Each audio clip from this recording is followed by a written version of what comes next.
13 বৎসরের ছেলের কবর, 13.5 বৎসর, 13 বৎসর 6 মাস। বৎসরে একবার ভারত সাগরের পানিগুলা উপরে ওঠে আর এই কবরের দেওয়ালে যায় একবার টাচ করে,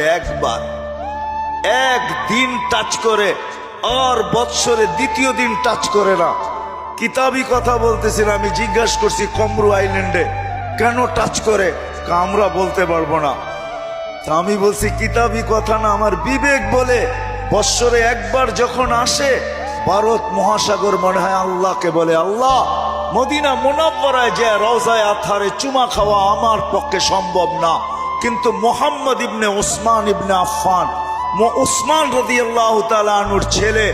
নামও মুহাম্মদ, ওই ফ্যামিলির সাথে সংযুক্ত, আমার পদদেশে শুয়ে আছে, একবার অনুমতি দে না বৎসরে এই মুহাম্মদের কবরে চুমা খায়া